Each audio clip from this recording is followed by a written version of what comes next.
Isaiah chapter 41 verse 10. Do not fear, for I am with you. Do not be dismayed, for I am your God. I will strengthen you and help you.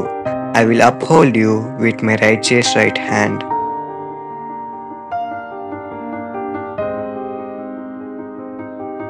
యెషయా 41వ అధ్యాయం 10వ వచనం. నీకు తోడై ఉన్నాను, భయపడకుము.